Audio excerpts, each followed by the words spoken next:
పులివెందుల నియోజకవర్గంలో జరిగిన పులివెందుల జెడ్పీటీసీ ఎలక్షన్లో అయితేనేమి, ఒంటిమిట మండలం ఎలక్షన్లు అయితేనేమి, తెలుగుదేశం పార్టీ వాళ్ళు గెలిచామని చెప్పి సంకలు గుద్దుకుంటున్నారు. ఆ గెలుపు అనేది ఏ రకంగా వచ్చిందనేది రాష్ట్ర ప్రజలందరూ కూడా చూసినారు. ఆఖరుకు ఎంత ఘోరంగా ఎలక్షన్లు చేసినారంటే, మమ్మల్ని ఓటింగ్కు పంపించండి అని ఒక ఊర్లో ఇట్లా లైన్ పెట్టేసి సున్నంతో మమ్మల్ని ఓటింగ్కి పంపించండి, మేము మా ఓటు మేము వేసుకుంటాం అని పోలీసుల కాళ్ళు పట్టుకునే పరిస్థితి, కాళ్ళు పట్టుకొని అడుగుతున్నారు. అంటే ఇది ప్రతి టీవీలో వచ్చింది, సోషల్ మీడియాలో వచ్చింది. ఓటర్లు పోలీసుల కాళ్ళు పట్టుకొని మా ఓటు మేము వేసుకునే అవకాశం కల్పించండి అని పోలీసులను అడిగే పరిస్థితి వచ్చిందంటే ప్రజాస్వామ్యం ఎంత దిగజారిపోయిందనేది అర్థమవుతుంది. ఆఖరి పులివెందుల నియోజకవర్గపు పులివెందుల మండల ఎలక్షన్స్లో జెడ్పీటీసీకి వైసీపీకి 600 చిల్లర 680 వస్తే టీడీపీకి ఏమో 6800 చిల్లర వచ్చింది. 6600 6700 చిల్లర టీడీపీకి వస్తే 6660 ఓట్లు జిల్లాకు వచ్చాయి. అంటే డిపాజిట్ కూడా రాలేదని చెప్తుంటారు. ఎక్కడైనా బూతులలో ఏజెంట్లను ఉండిచ్చినారా? పోలీసులు పోయి దౌర్జన్యంగా బూతులు ఏజెంట్లను లేపి పోలీసులు లాక్కపోయి బయటపడేస్తున్నారు బూత్ ఏజెంట్లను. ఇంత పోలీసులు అడ్డం పెట్టుకొని ఇంత దౌర్జన్యకర ఎలక్షన్లు చేస్తూ మళ్ళీ మీరు ప్రజాస్వామ్యం ఇన్ని రోజులకు ప్రజాస్వామ్యం గెలిచింది అని చెప్పుకోవడానికి సిగ్గు ఉందా అని నేను అడుగుతున్నా.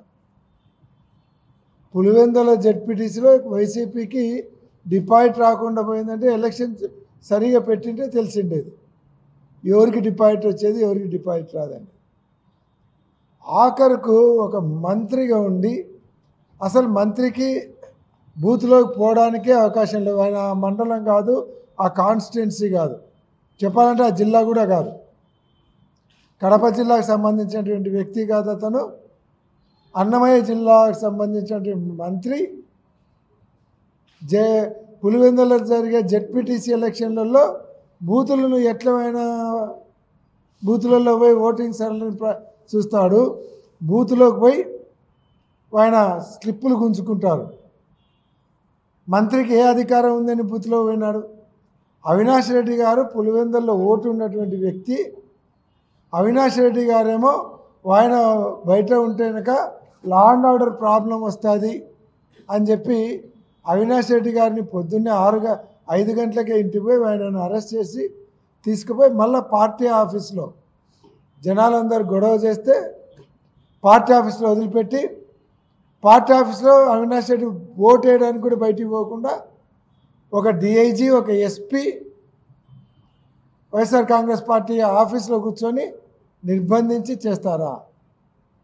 అసలు పోలీస్ వ్యవస్థ ఈ రాష్ట్రంలో నడుస్తుందా?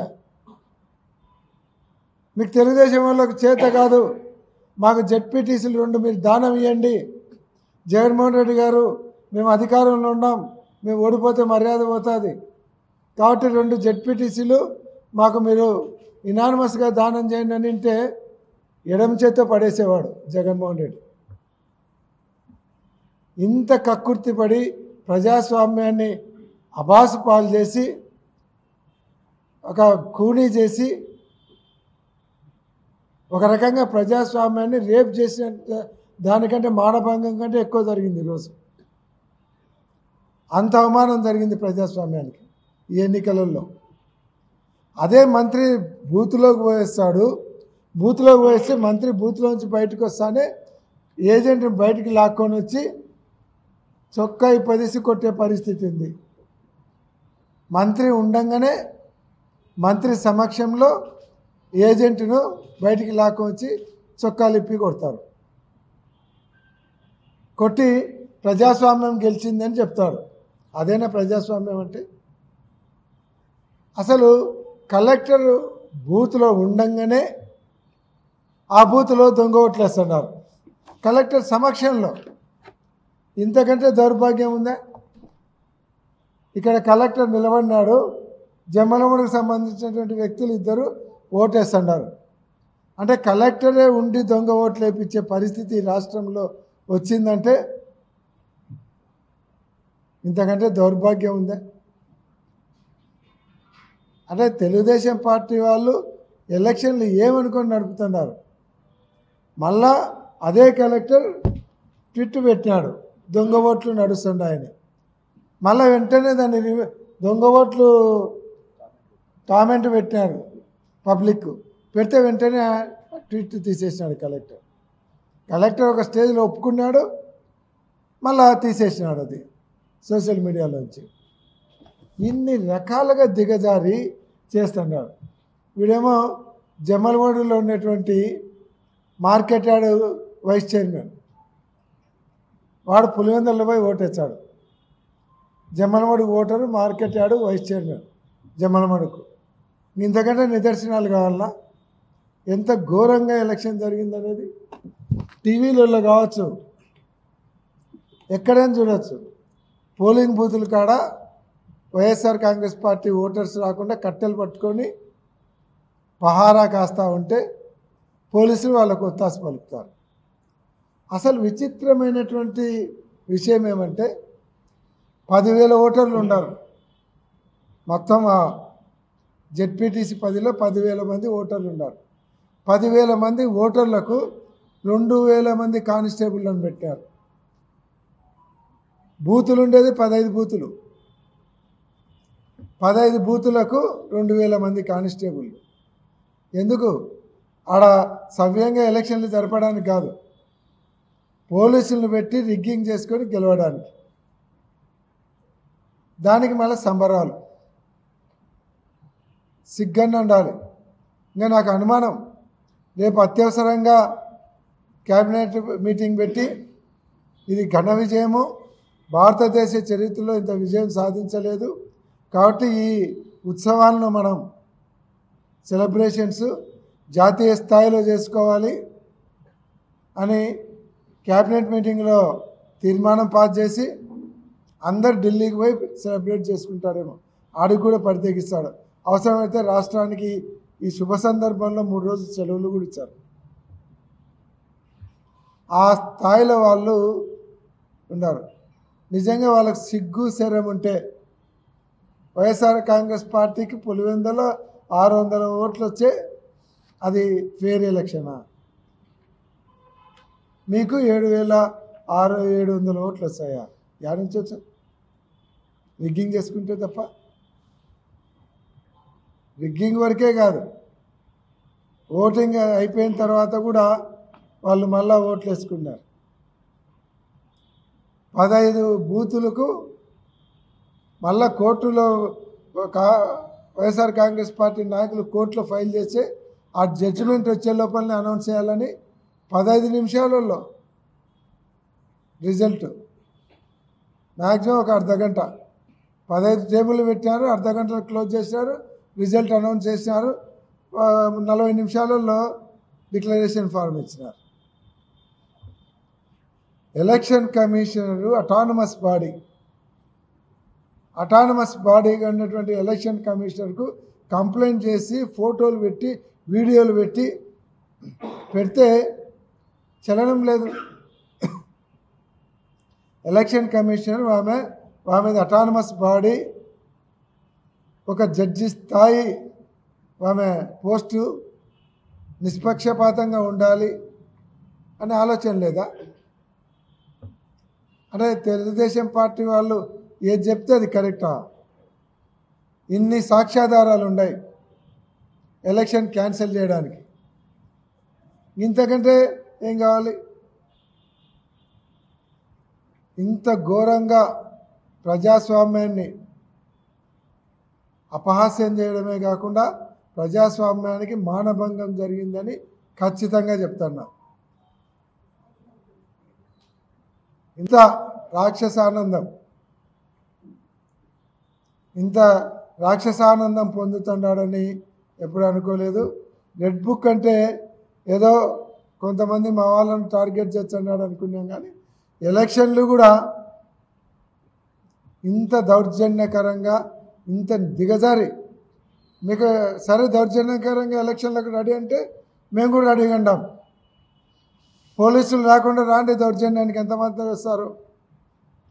ఇదే పులివెందుల్లో ఒక్క పోలీసు కూడా లేకుండా మీరు వచ్చి దౌర్జన్యం చేసి ఎలక్షన్ లేపించుకోండి.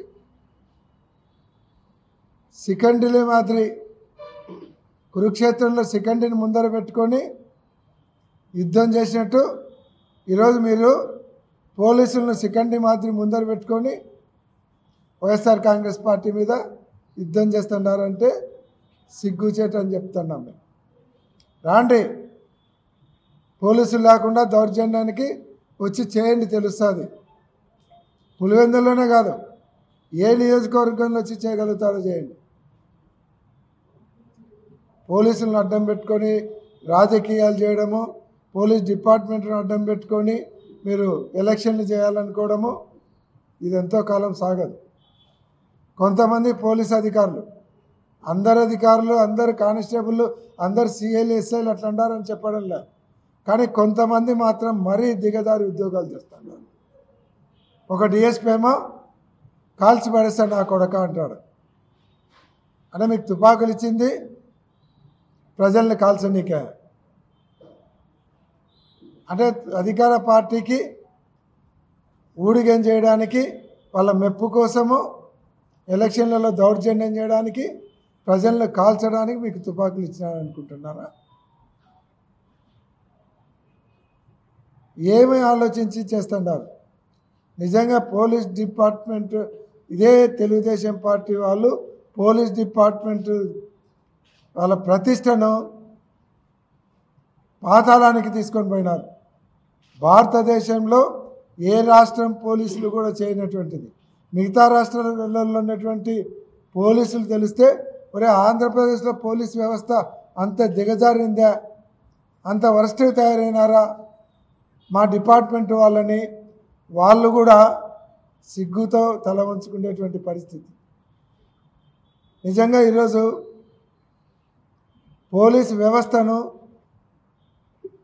వాళ్ళను ఇష్టం వచ్చినట్టు వాడుకొని ఈరోజు పోలీస్ వ్యవస్థనే చంపేసినాడు.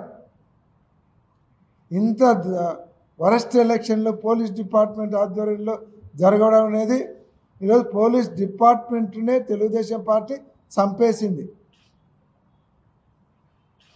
చచ్చిపోయింది. నిజంగా మా పార్టీ తరఫున వాళ్ళకు నివాళులు కూడా అర్పిస్తున్నాం.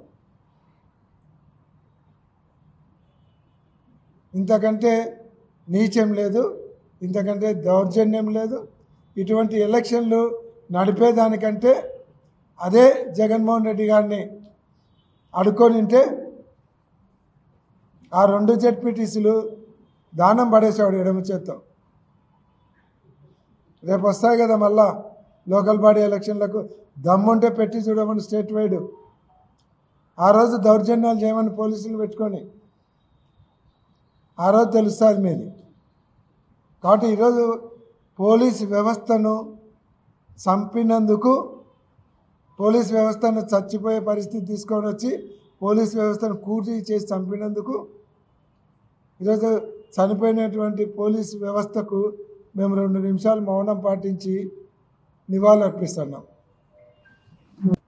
హైర్ ఆఫీసర్స్ని కానీ అధికారులను కానీ నేను మనవి చేస్తున్నాను, ప్రభుత్వాలు వస్తుంటాయి పోతుంటాయి, కానీ లా అండ్ ఆర్డర్ అనేది ఈ రాష్ట్రంలో ప్రజల సంరక్షణ కోసం లా అండ్ ఆర్డర్ మెయింటైన్ చేయడానికి పోలీసు వ్యవస్థ ఉందనేటువంటి విషయాన్ని పోలీస్ అధికారులు కనీసం నిద్రపోయేటప్పుడైనా గుర్తు చేసుకోవాలని,